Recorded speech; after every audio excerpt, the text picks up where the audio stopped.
Hello my dear friends, welcome back to my channel. ಎಲ್ಲರೂ ಹೇಗಿದ್ದೀರಾ? ಎಲ್ಲರೂ ಚೆನ್ನಾಗಿದ್ದೀರಾ ಅಂತ ಅಂದ್ಕೊತೀನಿ. ನಾನು ಕೂಡ ಚೆನ್ನಾಗಿದ್ದೀನಿ. ಇನ್ನು ಸಂಡೇ ಬೆಳಗ್ಗೆ ಬೇಗನೆ ಎದ್ದಿದ್ದೆ. ಆ್ಯಕ್ಚುಲಿ ನಾನು ಸಂಡೇ ಸ್ವಲ್ಪ ಲೇಟಾಗೆ ಅಲ್ವಾ ಎದ್ದೋಳೋದು. ಒಂದು ಬ್ಲಾಗ್ ಇತ್ತು, ವಾಯ್ಸ್ ಓವರ್ ಕೊಡೋದಿತ್ತು. ಅದಕ್ಕೋಸ್ಕರ ಬೇಗ ಎದ್ದು ವಾಯ್ಸ್ ಓವರ್ ಕೊಟ್ಟು ಅಪ್ಲೋಡ್ ಮಾಡಿದೆ. ಇನ್ನೂ ಟಿಫನ್ ಮಾಡೋಣ ಅಂತ ಅಂದ್ಕೊಂಡ್ರೆ ಇವಾಗ ದಿತ್ವಾ ಅನ್ನೋ ಸೈಕ್ಲೋನಿಂದ ಮಳೆ ಬೇರೆ, ಸಿಕ್ಕಾಬಟ್ಟೆ ಚಳಿ ಬೇರೆ ಅಲ್ವಾ.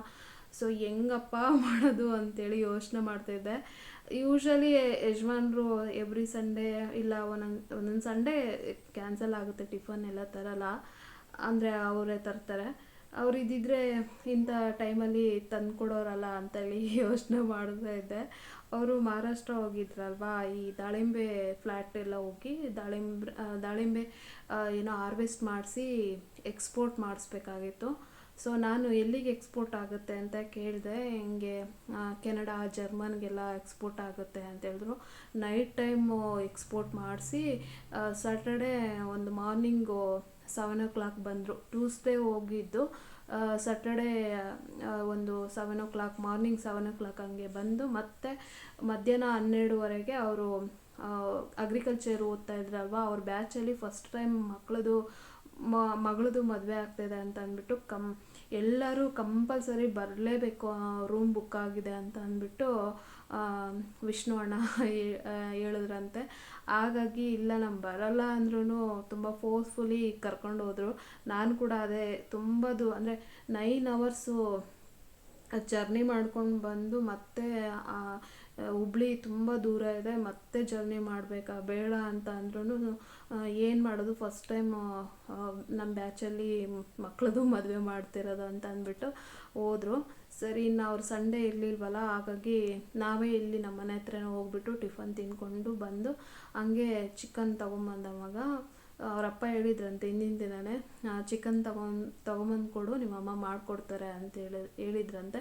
ಹಾಗಾಗಿ ನನ್ನ ಹತ್ರ ಕಾಸು ಇಸ್ಕೊಂಡು ಹೋಗಿ ತೊಗೊಂಬಂದು ಕೊಟ್ಟಿದ್ದ. ಈ ಚಳಿಗೆ ಬಿಸಿ ಬಿಸಿ ಬಿರಿಯಾನಿ, ಕಬಾಬು ಇದ್ದರೆ ಸಖತ್ತಾಗಿರುತ್ತಲ್ವ. ಕಬಾಬೂ ಚೆನ್ನಾಗಿರುತ್ತೆ, ಅದ್ರ ಜೊತೆಗೆ ಏನಾದರೂ ಚಿಕನ್ ಗ್ರೇವಿ ಇದ್ದರೂ ಕೂಡ ಚೆನ್ನಾಗಿರುತ್ತೆ. ನನಗೆ ಎಸ್ಪೆಷಲಿ ಚಿಕನ್ ಚಾಪೀಸ್ ಬರುತ್ತಲ್ವ, ಬಿರಿಯಾನಿ ಮತ್ತು ಚಿಕನ್ ಚಾಪೀಸ್ ಒಳ್ಳೆ ಕಾಂಬಿನೇಷನು. ನನ್ನ ಮಗಳಿಗೆ ಕಬಾಬ್ ಬೇಕು ಅಂತ ಹೇಳ್ತಾ ಇದ್ಲು, ಹಾಗಾಗಿ ನಾಟಿ ಸ್ಟೈಲು ಕಬಾಬು ಮತ್ತು ದೊನ್ನೆ ಬಿರಿಯಾನಿ ಮಾಡಿದ್ದೀನಿ. ಸೊ ಈ ಥರ ಈ ವೆದರಲ್ಲಿ ಬಿಸಿ ಬಿಸಿಯಾಗಿ ಈ ಥರ ಬಿರಿಯಾನಿ ಕಬಾಬ್ ತಿಂತಾಯಿದ್ರೆ ಎಷ್ಟು ಚೆನ್ನಾಗಿರುತ್ತಲ್ಲ. ಅದರಲ್ಲೂ ನನಗೆ ನಮ್ಮ ಮನೇಲಿ ಇಷ್ಟವಾದಂಥ ಪ್ಲೇಸಲ್ಲಿ ಕೂತ್ಕೊಂಡು ಬಿಸಿ ಬಿಸಿ ಬಿರಿಯಾನಿ ತಿನ್ನೋದು ತುಂಬ ಇಷ್ಟ. ಹಾಗಾಗಿ ಬಿರಿಯಾನಿ ಮಾಡಿಕೊಂಡು ಊಟ ಮಾಡಿ ಇನ್ನು ನೆಕ್ಸ್ಟ್ ಡೇ ಬ್ಲಾಗ್ ನಾನು ಕಂಟಿನ್ಯೂ ಮಾಡ್ತಾಯಿದ್ದೀನಿ. ಮತ್ತು ಅವರು ಈವ್ನಿಂಗು ಒಂದು 6 ಗಂಟೆಗೆ ಬ್ಯಾಂಗ್ಳೂರು ರೀಚ್ ಆಗ್ತೀವಿ ಅಂತ ಹೇಳಿದರು. ರಾತ್ರಿ 9:30 ರೀಚ್ ಆದರು. ಅದಕ್ಕೆ ಫಸ್ಟ್ ಅವ್ರು ಬಂದಿದ್ದ ತಕ್ಷಣ ಅವ್ರ ಜೊತೆ ನಾನು ಟೈಮ್ ಸ್ಪೆಂಡ್ ಮಾಡಿದೆ, ಬ್ಲಾಗ್ ಮಾಡಲೇ ಇಲ್ಲ. ಅಡುಗೆ ಮಾಡಿದೆ, ಬೇಗ ಬೇಗ ಬರ್ತಾರೆ ಅಂತ ಅಂದ್ಬಿಟ್ಟು ಬರಲಿಲ್ಲ. ಸರಿ, ಅವ್ರು ಬಂದಿದ್ದ ತಕ್ಷಣ ಅವ್ರ ಜೊತೆ ಟೈಮ್ ಸ್ಪೆಂಡ್ ಮಾಡಿದೆ. ಸುಮಾರು ಒಂದು 5-6 ದಿನ ಇರಲಿಲ್ಲ ಅಲ್ವಾ, ಹಾಗಾಗಿ ಅವ್ರ ಜೊತೆ ಟೈಮ್ ಸ್ಪೆಂಡ್ ಮಾಡಿದೆ. ಇನ್ನು ಸೋಮವಾರನೇ ನಾನು ಬ್ಲಾಗ್ ಕಂಟಿನ್ಯೂ ಮಾಡ್ತಾ ಇರೋದು. ಸೋಮವಾರ ಬೆಳಗ್ಗೆನೂ ಅಷ್ಟೇ ಬ್ಲಾಗು ಅವರಿದ್ದಾಗ ನನಗೆ ಇವಾಗ ವಿಡಿಯೋ ಮಾಡೋಕ್ಕೆ ಆಗಲ್ಲ. ಇದು ಟ್ರೈಪಾಡ್ ತೊಗೊಂಡಿದ್ದೀನಿ ಅಂದರೆ ಬೈತಾ ಇರ್ತಾರೆ, ಫಸ್ಟ್ ಕೆಲಸ ಮಾಡು, ಟೈಮ್ ಸರಿಯಾಗಿ ಅಡುಗೆ ಮಾಡು, ಟಿಫನ್ ಮಾಡು ಅಂತ ಹೇಳ್ತಿರ್ತಾರೆ. ಹಾಗಾಗಿ ಎಷ್ಟಾಗುತ್ತೋ ಅಷ್ಟು ಅವರಿದ್ದಾಗ ವ್ಲಾಗ್ನ ಮಾಡ್ಕೊತೀನಿ. ಬೆಳಗ್ಗೆ ಟಿಫನ್ನು ಅಡುಗೆ ಎಲ್ಲ ಮಾಡಿ ಊಟ ಎಲ್ಲ ಮಾಡಿಕೊಂಡು ಮಧ್ಯಾಹ್ನ ಬಂದು ಇವಾಗ ಕಾರ್ ಪಾರ್ಕಿಂಗು ತೊಳೆಯೋಣ ಅಂತ ಅಂದ್ಬಿಟ್ಟು ತೊಳಿತಾ ಇದ್ದೀನಿ. ಒಂದು 15 ದಿನ ಆಯಿತು ತೊಳೆದು, ಅದಕ್ಕೋಸ್ಕರ ಮನೆ ಸುತ್ತಲೂ ಎಲ್ಲ ಕಸ ಗುಡಿಸ್ಕೊಂಡು ಬರ್ತಾಯಿದ್ದೀನಿ. ಇಲ್ಲಿ ನೋಡ್ತಾ ಇರ್ಬೋದು ರಶ್ಮಿ ಜಾಬ್ಗೆ ಹೋದ್ರೂ ಅದು ಹೆಂಗೆ ಇವೆಲ್ಲ ಗಾರ್ಡನ್ ಮೇಂಟೈನ್ ಮಾಡ್ತಾರೋ ಏನೋ ಗೊತ್ತಿಲ್ಲ. ಎಷ್ಟೊಂದು ಪಾಟ್ಗಳು ಇಟ್ಕೊಂಡಾರೆ, ಮಣ್ಣು ಅದೇನೋ ಇದ್ಲು ಬಗ್ಗೆಲ್ಲ ಇಟ್ಕೊಂಡಿದ್ದಾರೆ.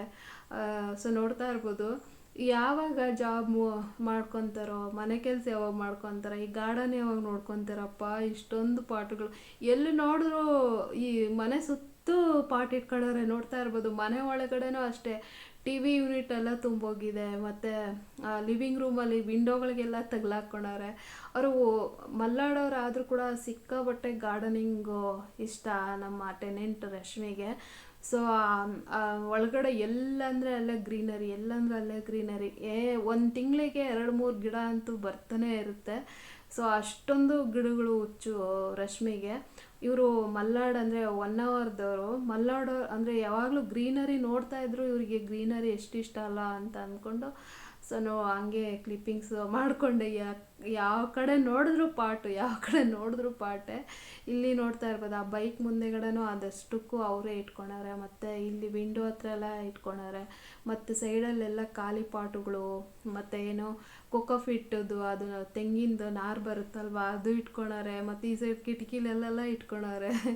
ಸಿಕ್ಕಾಬಟ್ಟೆ ಕ್ರೇಜ್ ಇದೆ ರಶ್ಮಿಗೆ. ಸೊ ಅಲ್ಲೆಲ್ಲ ನೋಡ್ತಾ ಇರ್ಬೋದು ಎಷ್ಟೊಂದು ಪಾಟ್ಗಳಿದೆ ಅಂತ ಅಂದ್ಬಿಟ್ಟು ಏನೇನೋ ತರಿಸ್ಕೊತಾ ಇರ್ತಾರೆ. ಬರೀ ಪಾಟ್ಗಳು ಗಿಡಗಳು ಅಂತ ಅವು ತಂದಿದ್ದೆಲ್ಲ ಆಲ್ಮೋಸ್ಟ್ ಶೋ ಪ್ಲ್ಯಾಂಟ್ಸ್ಗಳೆಲ್ಲ ಒಣಗಿ ಹೋಗ್ತಾ ಇರುತ್ತೆ, ಮತ್ತೆ ತರಿಸ್ತಾ ಇರ್ತಾರೆ. ಸೊ ಹೀಗೆ ನಾನಂತೂ ಸೋಮವಾರ ಅದೆಷ್ಟು ಬ್ಯುಸಿಯಾಗಿದ್ದೆ ಅಂತಂದರೆ, ಬೆಳಗ್ಗೆ ಟಿಫನ್ನು ಮತ್ತು ಇಡೀ ಮೇಲಿಂದ ಕೆಳಗಡೆವರೆಗೆಲ್ಲ ಕಸ ಗುಡಿಸ್ಕೊಂಡು, ಅದಾದಮೇಲೆ ಮತ್ತೆ ಅಡುಗೆಗೆ ಟೈಮ್ ಆಯಿತು, ಅಡುಗೆ ಮಾಡಿ ಊಟಕ್ಕೆ ಕೊಟ್ಟು, ಅವರೂ ಅಷ್ಟೇ ಸಿಕ್ಕಾಪಟ್ಟೆ ಬ್ಯುಸಿಯಾಗಿದ್ದರು ಸೋಮವಾರ ದಿನ.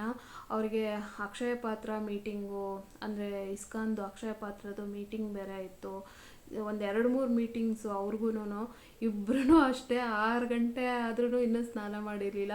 ಯಪ್ಪ ಇವತ್ತೇನು ಏನೋ ಸ್ನಾನ ಅಂದರೆ ನಮ್ಮ ಭಾಷೆಯಲ್ಲಿ ಏನೋ ಮಾತಾಡ್ಕೊತಾ ಇದ್ವಿ, ಇವತ್ತು ಸ್ನಾನ ಮಾಡ್ಕೊಳ್ಳೋಕ್ಕೂ ಟೈಮ್ ಇರಲಿಲ್ಲ ಅಂತ ಅಂದ್ಬಿಟ್ಟು, ನಿಮ್ಮಾಗೆ ನನಗೂ ನೋಡಿ ಅಂತ ಅಂದ್ಬಿಟ್ಟು ನಾನು ಅಷ್ಟೇ ಸಂಜೆ ಟೀ ಮಾಡಿಕೊಟ್ಟು ಕೆಳಗೆ ಇಳಿದಿದ್ದು, ಕಸ ಗುಡಿಸಿ ತೊಳೆಯೋಷ್ಟೊತ್ತಿಗೆ ಒಂದು 5:45 ಆಯಿತು. ಆಮೇಲೆ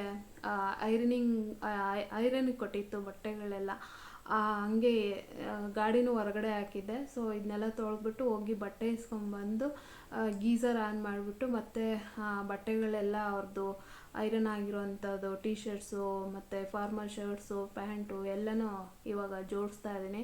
ಅಲ್ಲಿಟ್ಟರೆ ಅದು ಯಾವಾಗಲೋ ಜೋಡಿಸ್ತಾರೆ ಅವರು, ಅದಕ್ಕೋಸ್ಕರ ನಾನೇ ಜೋಡಿಸ್ಬಿಡೋಣ ಬೆಡ್ ಮೇಲೆ ಏನಕ್ಕೆ ಅಂತಂದ್ಬಿಟ್ಟು ಜೋಡಿಸ್ಬಿಟ್ಟು ಹೋಗಿ ಸ್ನಾನ ಮಾಡ್ಕೊಂಬರೋಣ ಅಂತಂದ್ಬಿಟ್ಟು ಇವಾಗ ಗೀಝರ್ ಹಾಕಿ ಇದು ಬಟ್ಟೆ ಎಲ್ಲ ಜೋಡಿಸ್ಕೊತಾ ಇದ್ದೀನಿ. ಇವಾಗಂತೂ ಈ ವೆದರ್ ಹಿಂಗಿರೋದ್ರಿಂದ ಆದಷ್ಟು ಜಾಸ್ತಿ ಬಟ್ಟೆಗಳು ಬೇಗ ಬೇಗ ವಾಶ್ ಆಗ್ತಾ ಇರಬೇಕು, ಐರನ್ ರೆಡಿ ಇರಬೇಕು ಅಂತ ಹೇಳ್ತಾರೆ ಅವರು. ಅಂದರೆ ನಾನು ಕೇಳಿದ ಬಟ್ಟೆ ಫಟ್ ಅಂತ ರೆಡಿ ಇರಬೇಕು ಅಂತ ಬೇರೆ ಆರ್ಡ್ರ್ ಮಾಡ್ತಾ ಇರ್ತಾರೆ. ಹಾಗಾಗಿ ಬಟ್ಟೆಗಳೆಲ್ಲ ವಾಶ್ಗೆ ಹಾಕೋದು ಮತ್ತು ಐರನ್ ಮಾಡಿಸಿ ತಂದು ಇಡೋದು ನನ್ನ ಜವಾಬ್ದಾರಿ. ಅವರು ಒಂದೊಂದ್ಸಲ ಇಲ್ಲೇ ಎಲ್ಲಾದರೂ ಹೋಗ್ತಾ ಇದ್ದರೆ ಬಟ್ಟೆ ತೊಗೊಂಡೋಗಿ ಐರನ್ ಬಿಟ್ಟು ಹೋಗಿ ಅಂತ ಹೇಳಿದ್ರೆ ಕೊಟ್ಟೋಗ್ತಾರೆ, ಮತ್ತೆ ಹೋಗಿ ನಾನು ಇಸ್ಕೊಂಬರ್ಬೇಕು. ಈಗ ಐರನ್ ಮಾಡಿರೋಂಥ ಬ್ಯಾಗೆಲ್ಲ ತೊಗೊಬಂದು ಈ ಕಡೆ ಕಾಟ್ ಕೆಳಗಡೆ ಇಟ್ಕೊತೀನಿ. ಅಲ್ಲೇ ಎಲ್ಲರೂ ಇಟ್ಟರೆ ತೆಗೆದು ಮೇಲೆ ಲಾಫ್ಟಲ್ಲಿ ಹಾಕ್ಬಿಡ್ತಾರೆ, ಅದಕ್ಕೋಸ್ಕರ ಮತ್ತೆ ನನಗೆ ಸಿಗೋದಿಲ್ಲ ಅಂತ ಅಂದ್ಬಿಟ್ಟು. ಅವರಾದರೆ ಹೈಟ್ ಇದ್ದಾರೆ, ನನಗಾದರೆ ಲಾಫ್ಟ್ಗಳು ಸಿಗಲ್ಲ, ಅದಕ್ಕೋಸ್ಕರ ನಾನು ಇಲ್ಲಿ ಕಾಟ್ ಕೆಳಗಡೆ ಇಟ್ಕೊಳ್ತೀನಿ. ಬಟ್ಟೆ ಐರನ್ ಕೊಡೋ ಅಂದಾಗ ನನಗೆ ಈಸಿ ಆಗುತ್ತೆ ತಗೊಳ್ಳೋಕ್ಕೆ. ಅವರಾದರೆ ಕೊಡುವಾಗ ಸಿಗುತ್ತೆ ಅಲ್ವಾ, ತಗೊತಾರೆ. ನಾನಿಲ್ಲ ಅಂದರೆ ಚೇರ್ ಹಾಕ್ಕೊಂಡು ತೊಗೋಬೇಕಾಗತ್ತೆ, ಅದಕ್ಕೋಸ್ಕರ ಇಲ್ಲಿ ಕಾಟ್ ಕೆಳಗಡೆ ಇಟ್ಕೊತಾ ಇದ್ದೀನಿ. ನೆಕ್ಸ್ಟ್ ಇನ್ನು ನನಗೆ ಈ ಥರದ ಬ್ಯಾಗ್ ಅಂದರೆ ತುಂಬ ಇಷ್ಟ, ಎಲ್ಲರೂ 1 ಡೇ 2 ಡೇ ಎಲ್ಲರೂ ಹೋಗೋದಕ್ಕೆ. ಸೊ ಈ ಬ್ಯಾಗು ಇನ್ನೊಂದು ಬ್ಯಾಗ್ ಮೊನ್ನೆ ರೀಸೆಂಟಾಗಿ ತರಿಸ್ಕೊಂಡಿದ್ದು, ಡೆಲ್ಲಿಯಲ್ಲಿ ತರಿಸ್ಕೊಂಡಿದ್ದೆ. ಈ ಬ್ಲೂ ಕಲರ್ ಬ್ಯಾಗ್ ಬಂದು ಇದು ಡೆಲ್ಲಿನಲ್ಲೇ ಮೊನ್ನೆ ತೊಗೊಂಬಂದಿದ್ದು. ಈ ಬ್ಲೂ ಕಲರ್ ಬಟ್ಟೆ ಬ್ಯಾಗು ನಾನು ಮ್ಯಾಕ್ಸಲ್ಲಿ ತೊಗೊಂಡಿದ್ದೆ. ನನಗೆ ಹ್ಯಾಂಡ್ ಬ್ಯಾಗು ಚಿಕ್ಕದಕ್ಕಿಂತ ದೊಡ್ಡದು ಅಂದರೆ ಬಟ್ಟೆ ಇಟ್ಕೊಂಡು ಹೋಗೋಂಥದ್ದು ಬ್ಯಾಗ್ ಕಲೆಕ್ಷನ್ ಅಂದರೆ ತುಂಬ ಇಷ್ಟ. ಅದು ಬಿಟ್ಟರೆ ಸೀಲಿಂಗ್ ಬ್ಯಾಗ್ ತುಂಬ ಇಷ್ಟ ಆಗುತ್ತೆ. ಇದಕ್ಕಿಂತನೂ ಜಾಸ್ತಿ ಸೀಲಿಂಗ್ ಬ್ಯಾಗ್ ಇಷ್ಟ ಆಗುತ್ತೆ.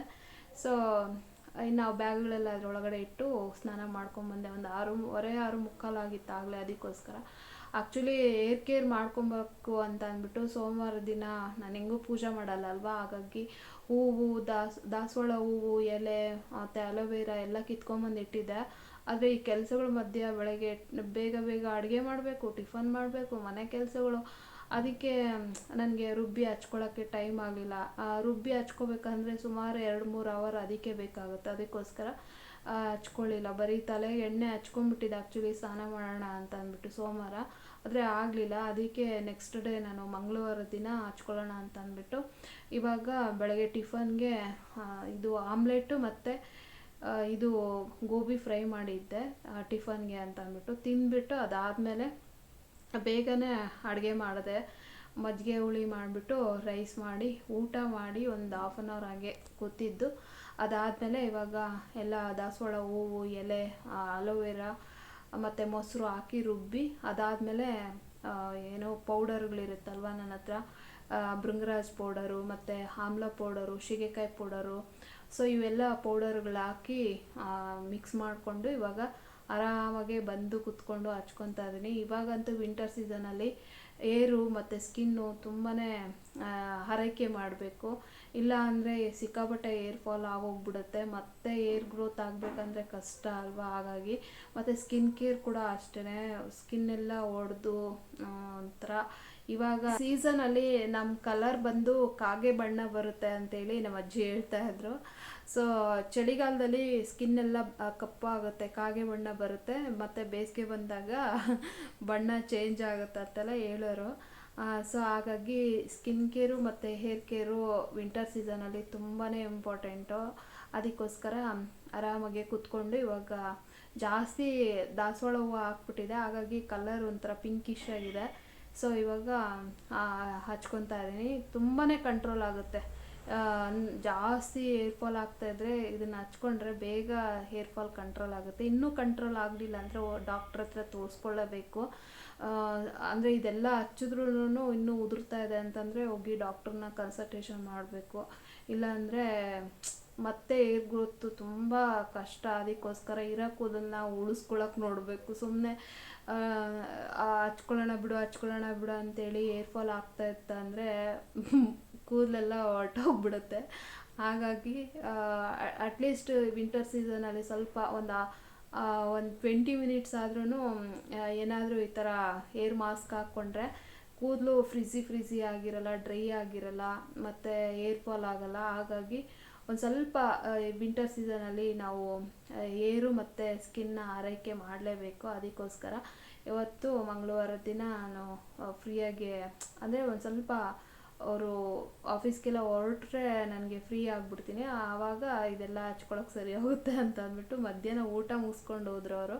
ಸರಿ ಅಂತ ಅಂದ್ಬಿಟ್ಟು ನಾನು ಇವಾಗ ಹಚ್ಕೊಂಡು ಸ್ನಾನ ಮಾಡಿ ಆರಾಮಾಗೆ ಸ್ನಾನ ಮಾಡಿಕೊಂಡು ಅವು ಕೂದಲನ್ನ ಒಂದು ಸ್ವಲ್ಪ ಟೆರೇಸು ಇಲ್ಲ ಗೇಟ್ ಹತ್ರನ ಹೋಗಿ ಒಣಗಿಸ್ಕೊಬೇಕು. ಇಲ್ಲಾಂದ್ರೆ ಅದರೊಳಗಡೆ ಇರೋಂಥ ಸೊಪ್ಪು ಕಸ ಎಲ್ಲ ಬೀಳುತ್ತೆ. ಅದಕ್ಕೆ ಇದನ್ನ ಹಚ್ಕೊಂಡ್ಮೇಲೆ ಕೂದಲು ಒಣಗಿಸ್ಕೊಳ್ಲೇಬೇಕು, ಇಲ್ಲಾಂದರೆ ಅದು ಕಸ ಎಲ್ಲ ಮನೆ ಒಳಗಡೆ ಬಿದ್ದೋಗುತ್ತೆ. ಸೊ ಈ ಥರ ಹಚ್ಕೊಂಡಾಗ ಮಾತ್ರ ನಾನು ಕೂದಲನ್ನ ಒಣಗಿಸ್ಕೊಳ್ತೀನಿ. ಬಿಸಿಲಲ್ಲಿ ಅಥವಾ ಗಾಳಿಯಲ್ಲಿ ಯಾವುದ್ರಲ್ಲ ಒಂದರಲ್ಲಿ ಒಣಗಿಸ್ಕೊಳ್ತೀನಿ. ಇಲ್ಲ ಏನೂ ಹಚ್ಚಿಲ್ಲ ಅಂದರೆ ನಾನು ಕೂದಲೆಲ್ಲ ಒಣಗ್ಸೋಕ್ಕೆ ಹೋಗಲ್ಲ, ಜಸ್ಟ್ ಒರೆಸ್ಕೊತೀನಿ, ಟವಲ್ ಆ ಕಡೆ ಒಣಗಾಕ್ತೀನಿ, ಮುಂದಿನ ಕೆಲಸ ಮಾಡ್ಕೊತೀನಿ. ಈ ಥರ ಹಚ್ಕೊಂಡಾಗ ಮಾತ್ರ ಕೂದಲು ಒಣಗಿಸ್ಕೊಂಡು ಆ ಸೊಪ್ಪು ಅದೇನಿರುತ್ತೆ ಕೂದಲಲ್ಲಿ ಅದನ್ನೆಲ್ಲ ಅಲ್ಲೇ ಒದ್ರು ಬಿಡ್ತೀನಿ. ಸೊ ಇನ್ನು ಸ್ನಾನ ಎಲ್ಲ ಮಾಡಿ 1 hour 1.5 hour ಹಂಗೆ ರೆಸ್ಟ್ ಮಾಡಿ ಅದಾದಮೇಲೆ ಎದ್ದು ಟೀ ಕುಡಿದು ಆಮೇಲೆ ತಲೆ ಬಾಚ್ಕೊಂಡೆ. ಸೊ ಆವಾಗ ಕೂದಲು ಎಷ್ಟು ಉದುರ್ತು ಗೊತ್ತಾ, ಒಂದು 3-4 ಉದುರ್ತು ಅಷ್ಟೇ. ನೀಟಾಗೆಲ್ಲ ತಲೆ ಬಾಚ್ಕೊಂಡು ಇನ್ನು 5:30 ಆಯಿತು. ಇವಾಗಂತೂ 5:30ಗೆ ಕತ್ಲಾಗ್ಬಿಡುತ್ತಪ್ಪ, ಏನೋ 6 ಗಂಟೆ ಆಗಿದೆ ಅನ್ನಂಗಿರುತ್ತಲ್ವ. ಸೊ ಇಲ್ಲಿ ಸುಮಾರು ದಿನದಿಂದ ಈ ಪಾಟ್ಗಳಲ್ಲೆಲ್ಲ ಮಣ್ಣು ಲೂಸ್ ಮಾಡಬೇಕು ಅಂತ ಅಂದ್ಕೊತೀನಿ. ಆದರೆ ಅದು ಲೂಸ್ ಮಾಡೋದು ಇದು ಬಂದ್ಬಿಟ್ಟು ಮೇಲ್ಗಡೆ ಇತ್ತು, ಹಾಗಾಗಿ ಅದನ್ನು ತಗೊಂಬರೋದೇ ಮರ್ತೋಗ್ತಿದ್ದೆ. ಸರಿ ಅಂತೇಳಿ ನೆನೆಸ್ಕೊಂಡು ತಗೊಂಬಂದು ಇವಾಗ ಪಾಚಿ ಕಟ್ಬಿಟ್ಟಿತ್ತು, ನೀರು ಹಾಕಿ ಅಲ್ಲಿ ಮಣ್ಣೆಲ್ಲ ಗಟ್ಟಿಯಾಗಿ ನೋಡೋಕ್ಕೆ ಒಂಥರ ಆಗ್ತಾಯಿತ್ತು. ಅಜ್ಜಿ ಆದರೆ ಏನು ಮಾಡ್ತಾರೆ ಗೊತ್ತಾ, ಗಿಡಗಳಿಗೆ ನೀರು ಬಿಟ್ಕೊತಾನೆ ಕೈಯಲ್ಲೇ ಹಿಂಗೆ ಕೆದರು ಬಿಡ್ತಿದ್ರು ಮಣ್ಣು. ನಾವೆಲ್ಲ ಉಗುರಲ್ಲಿ ಒಳಗೆ ಮಣ್ಣು ಹೋಗ್ಬಿಡುತ್ತಂತೆ ಎದುರ್ಕೊಂತೀವಿ. ನಮ್ಮ ಅಜ್ಜಿ ಹಂಗೆ ಮಾಡ್ತಾಯಿರ್ಲಿಲ್ಲ, ಕೈ ಇಟ್ಬಿಟ್ಟು ಹಿಂಗೆಲ್ಲ ಲೂಸ್ ಮಾಡಿಬಿಡೋರು. ಅಂದರೆ ಹಿಂಗೆ ಕೆದರಿದ್ರೆ ಸಾಕು ಮಣ್ಣು ಒಂಥರ ಚೆನ್ನಾಗಿ ಲೂಸ್ ಆಗುತ್ತಲ್ವ, ನೀರು ಬಿಡ್ತಾ ಹಿಂಗೆ ಕೆದರು ಬಿಡೋರು. ನಾನು ಆ ಥರ ಮಾಡೋಕ್ಕೆ ಹೋಗಲ್ಲ ಜಾಸ್ತಿ. ಈ ಥರ ಏನಾದರೂ ಒಂದು ಮಣ್ಣು ಲೂಸ್ ಮಾಡೋಂಥ ಇದನ್ನು ತೊಗೊಂಡ್ಬಿಟ್ಟು ಸ್ಟಿಕ್ಕು ಲೂಸ್ ಮಾಡ್ಕೊತೀನಿ. ಸೊ ಇವಾಗ ತೊಗೊಂಬಂದಿದ್ದಲ್ಲ, ಹಾಗಾಗಿ ಎಲ್ಲ ಪಾಟ್ಗಳಲ್ಲಿರೋಂಥ ಕಸ ಎಲ್ಲ ತೆಗೆದು ಮಣ್ಣು ಲೂಸ್ ಮಾಡ್ಕೊತಾ ಇದ್ದೀನಿ. ಸೊ ಈ ಥರ ಮಾಡಿದಾಗ ಗಿಡಗಳು ಕೂಡ ಚೆನ್ನಾಗಿ ಹೆಲ್ದಿಯಾಗಿರ್ತವೆ, ಮತ್ತು ನಮಗೆ ನೋಡೋದಕ್ಕೆ ಕೂಡ ಚೆನ್ನಾಗಿರುತ್ತೆ ಮನೆ ಮುಂದೆ ನೀಟಾಗೆ. ಅದೇ ಪಾಚಿ ಕಟ್ಕೊಂಡಿತ್ತು ಅಂತಂದರೆ ಅದನ್ನು ನೋಡೋಕ್ಕೆ ಇಷ್ಟ ಆಗಲ್ಲ, ಅಂದರೆ ಕಳೆನೇ ಇರಲ್ಲ ಗಿಡಗಳು ನೋಡೋದಕ್ಕೆ. ಹಾಗಾಗಿ ಎಲ್ಲ ಮಣ್ಣು ಲೂಸ್ ಮಾಡ್ಕೊತಾ ಇದ್ದೀನಿ. ಹಾಗೆ ಇಲ್ಲೊಂದು 2-3 ಗಿಡ ಕಟ್ ಮಾಡಿದ್ರು, ಇವರು ಇಲ್ಲೇದೊಂದು ಬಿಟ್ಬಿಟ್ಟಿದ್ರು. ಎಷ್ಟು ಉದ್ದ ಹೋಗ್ಬಿಟ್ಟಿದೆ ನೋಡಿ. ಮನೆ ಮುಂದೆ ನೋಡಕ್ಕೆ ಚೆನ್ನಾಗಿರುತ್ತೆ, ಒಳ್ಳೆ ತೋಟದ ಥರ ಇರುತ್ತೆ. ಭಾಳ ಉದ್ದ ಬೆಳೀತು ಅಂತಂದರೆ ಅಷ್ಟೊಂದು ಚೆನ್ನಾಗಿರಲ್ಲ. ಇದನ್ನ ಕಟ್ ಮಾಡೋಣ ಅಂತ ಅಂದ್ಕೊತೀನಿ, ನಾನು ಮರ್ತೋಗ್ಬಿಡ್ತೀನಿ.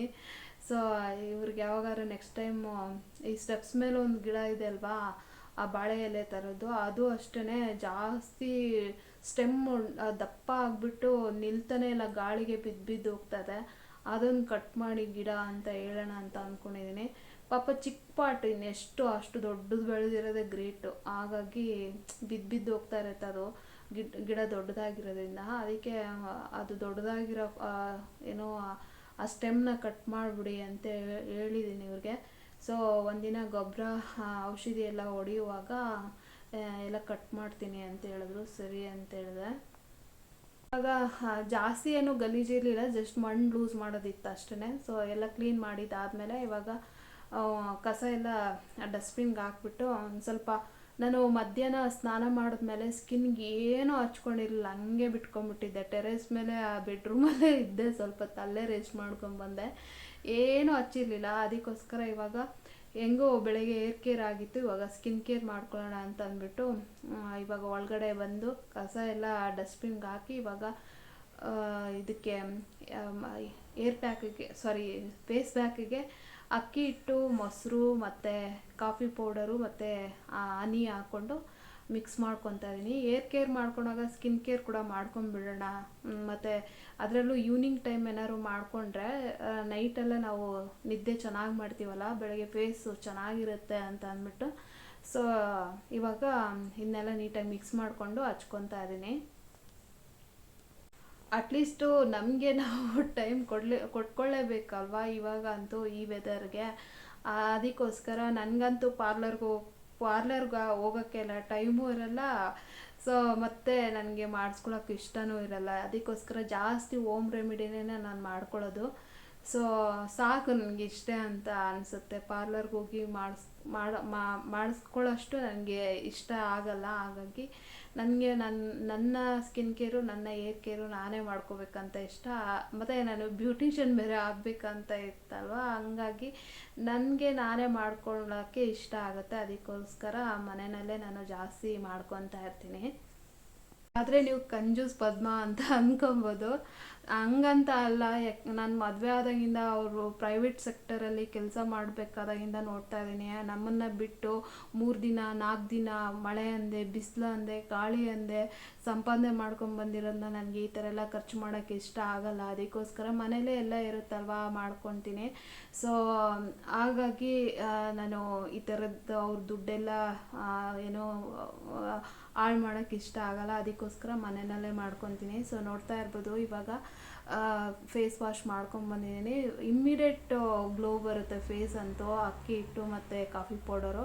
ಸೊ ಇನ್ನು ನಾನು ಫೇಸ್ಗೆ ನೈಟು ಏನೂ ಹಚ್ಚೋಕ್ಕೋಗಲ್ಲ, ಮಾಯ್ಶ್ಚರೈಸರು ಮತ್ತು ಒಂದು ಲಿಪ್ ಬಾಮ್ ಹಾಕ್ಕೊಂಡು ಒಂದು ಬಿಂದಿ ಇಟ್ಕೊಂಡ್ಬಿಡ್ತೀನಿ ಅಷ್ಟೇ. ಸೊ ಇದಾಗಿತ್ತು ಫ್ರೆಂಡ್ಸ್ ಇವತ್ತಿನ ಬ್ಲಾಗ್. ನಿಮ್ಗೆ ಏನಾದರೂ ಸ್ವಲ್ಪನಾದರೂ ಇಷ್ಟ ಆಗಿದ್ರೆ please like, share, comment and subscribe to my channel. Thank you for watching my video. Next ಹೊಸ ಬ್ಲಾಗಲ್ಲಿ ಸಿಗ್ತೀನಿ. ಅಲ್ಲಿವರೆಗೂ ಬಾಯ್.